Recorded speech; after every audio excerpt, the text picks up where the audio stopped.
Hello and welcome to Vault Vehicles. This is an unbiased review on the Engwe Engine Pro.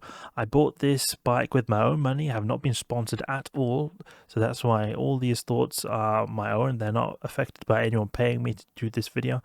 So I wanted to give you a review on this bike. I've had this bike. I've sent it back to Engwe because it had there's some legal issues I have with this bike.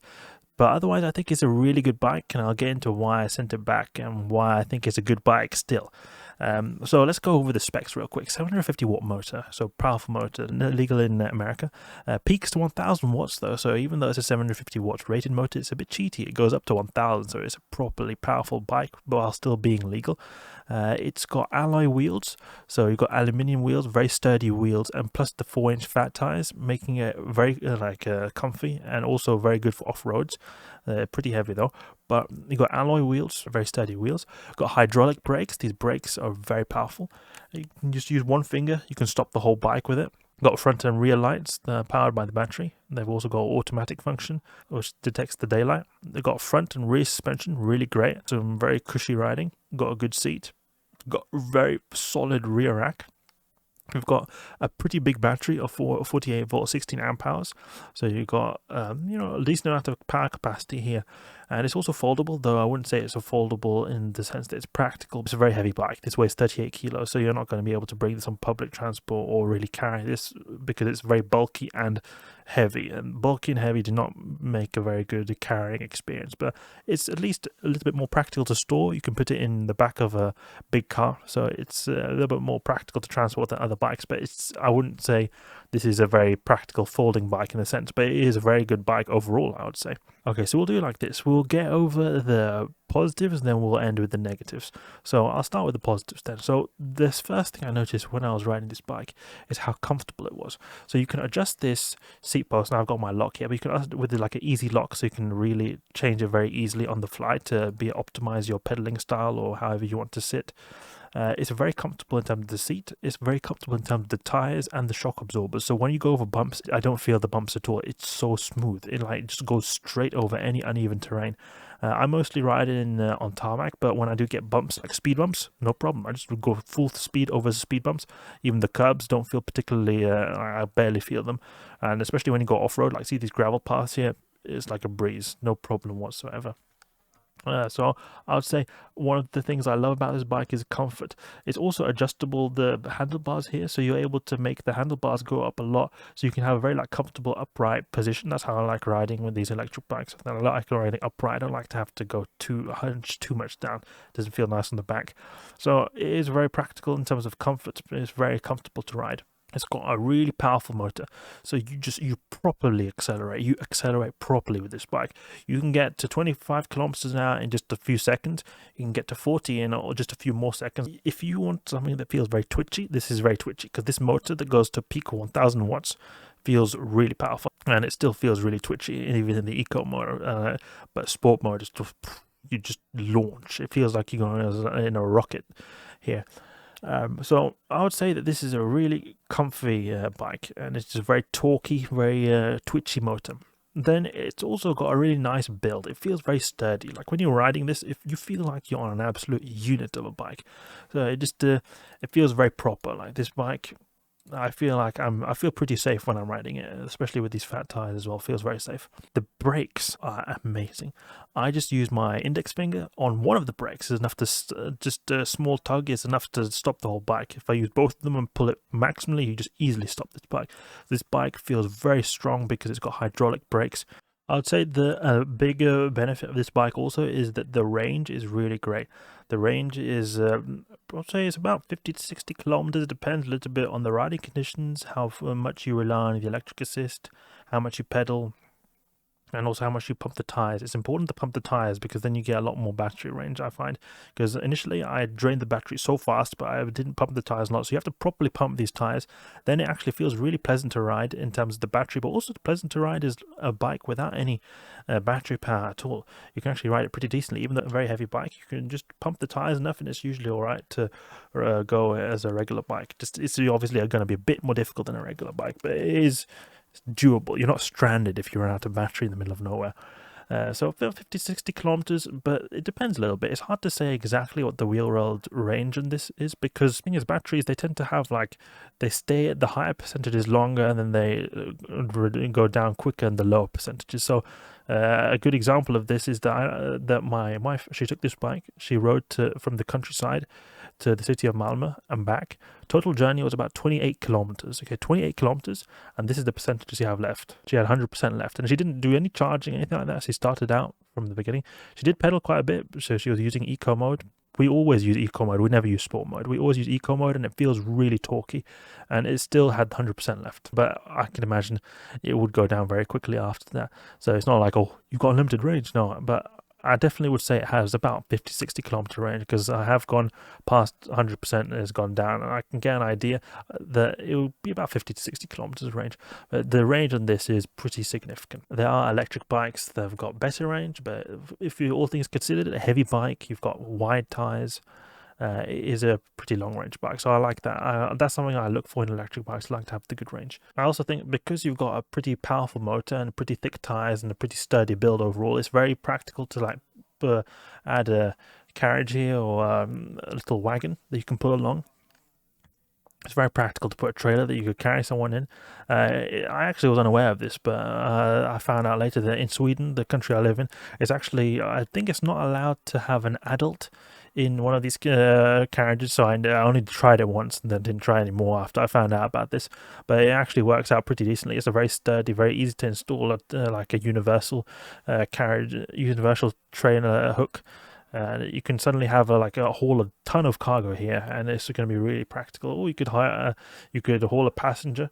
It depends on the legal restrictions. This is what it looks like when I haul my wife in it. So you can see here, it goes pretty smoothly. You can just go around. You got this hook, feels very sturdy. This bike, as I said before, it really takes off, feels really nice to use the pedal assist. It does have a throttle, but in the country of Sweden, it's actually not allowed to use throttles. You're only allowed to use pedal assist. So that's why I only use pedal assist. But I also, generally speaking, like to use pedal assist, because I feel like you're getting some motion in your legs. It allows you to go a bit faster, use less battery life, and it just overall, it feels to me a bit better. It feels a bit cheating, in my opinion, to use throttle. But I understand if you want to use throttle, it's a lot nicer in some ways. You just need to sit there and let your bike take you. So when it comes to downsides, then I would say the one downside of this bike is heavy. Now, it doesn't really matter too much when you're riding, because when you're riding, you don't really feel the weight. But if you're gonna like move it around, move it, if you're like in a tight corner, you have to move it off the pavement or something like that. It is a very heavy bike.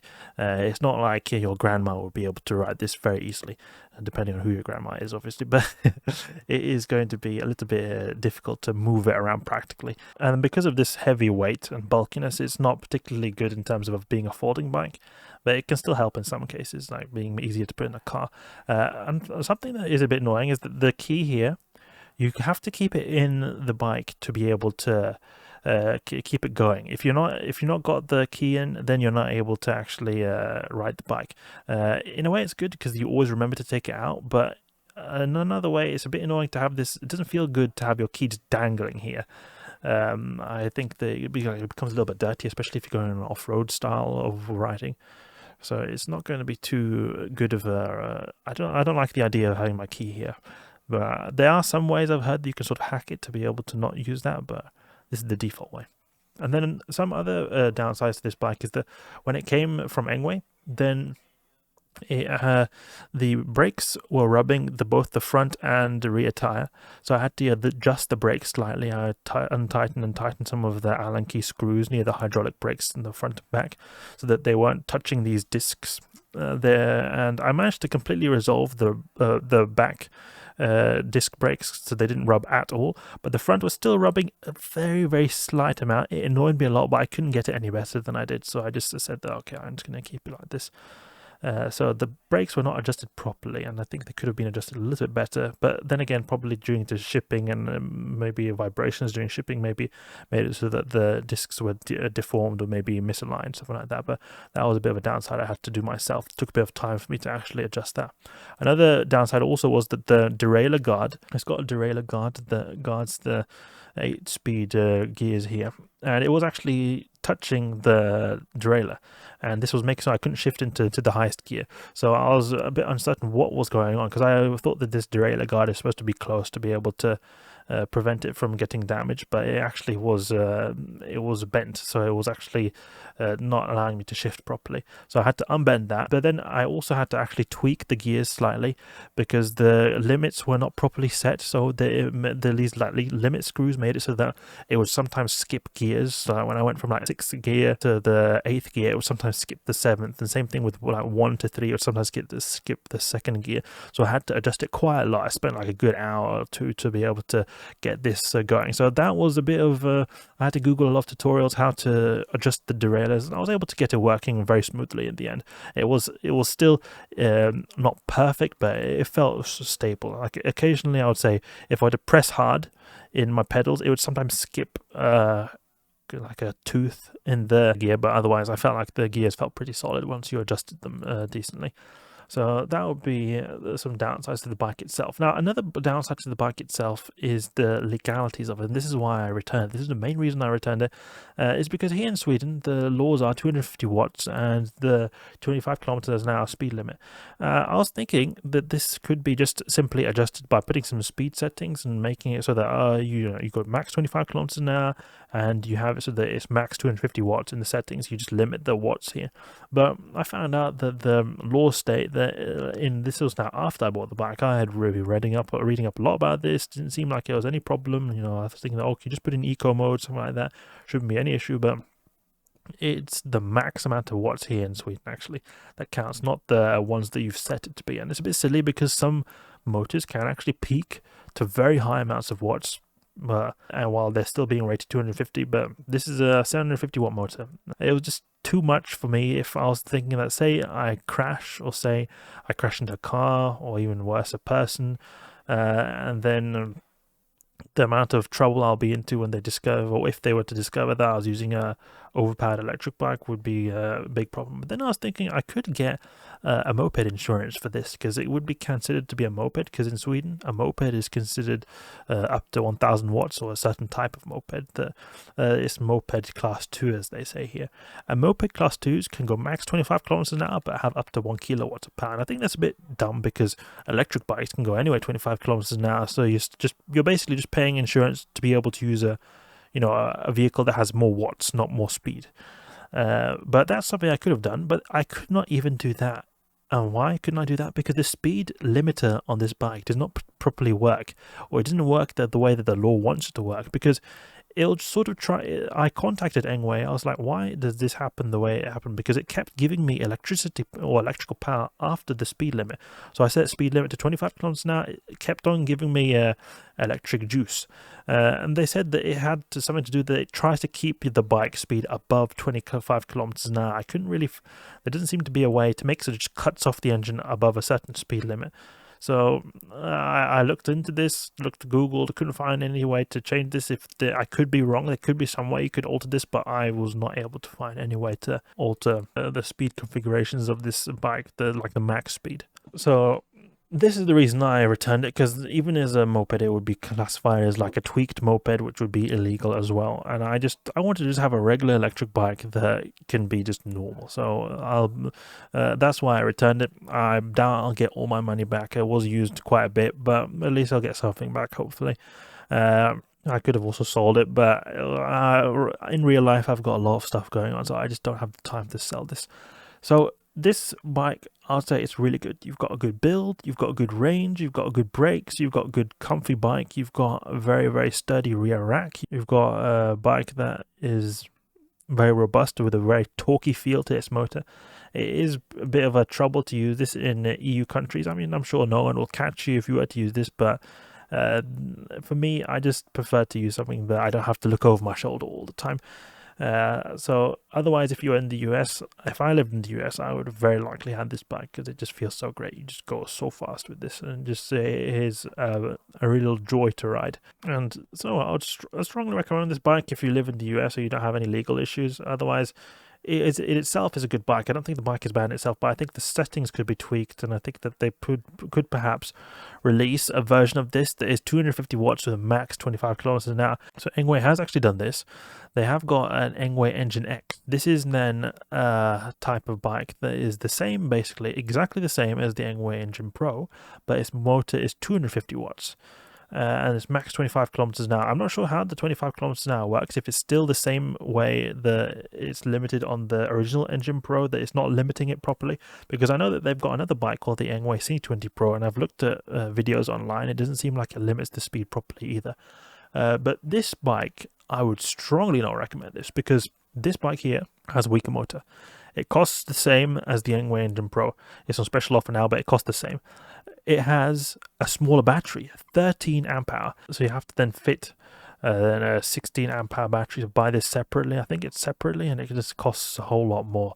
So would not recommend buying this bike, because it's got a smaller battery. You're getting a weaker motor for the same price.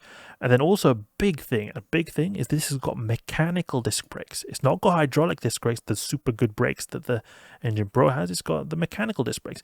It's also got a 7-speed system, a lower tier of gear system as well. It's not like a big deal. There's okay, it says 7 gears, but they're putting worse gears, worse battery, worse motor, worse brakes, mainly the brakes, everything worse for the same price. To me, it seems very silly. So if Engwe could release the exact same as the Engwe Engine Pro, but with a 250 watt motor and a speed limiter, that'll be perfect.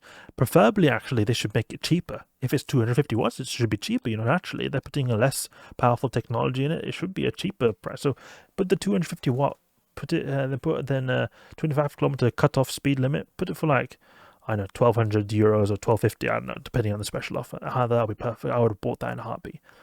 Something that I also need to mention is that the rear rack here, this is actually very thick, so thick that it actually is not, I'm not able to put my bag on it. So what I mean by this is a bit of a problem I have, is that the bike rack is a bit too thick. What I mean by this is that I've got a backpack here that's got hooks that you use to put on rear racks of bikes. The problem is that these rods are too thick. I can't attach these hooks to the bike. So you can see that even if you can actually remove these red connectors in this. This red is like a shielding for the hooks, but you can actually remove them. I tried removing them, but still it's not. It's too thick. These are too thick. So if you have a bag like this with these kind of clips that are made to easily put your bag on a bike rack, you won't be able to do this. This is something good to take into consideration, because I had no idea about this.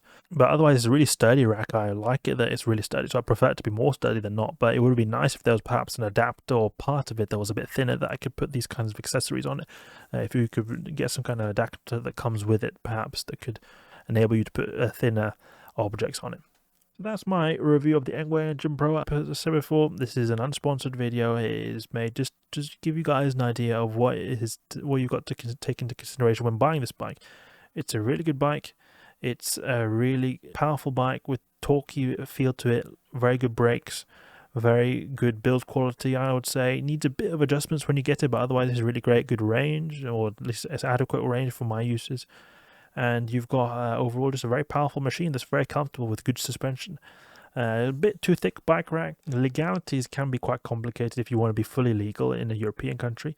And it's also a bit of a heavy bike with 38 kilos. Otherwise, I think it's really cool. It's really powerful, very fun to ride. I would recommend it a lot. If I was in the US, I would have bought it in a heartbeat, kept it 100%. But now it's going back to Poland, unfortunately. So that's it for my review on the Engwe Engine Pro. Hope you guys enjoyed. If you did, please leave a like and subscribe. I'll catch you guys later.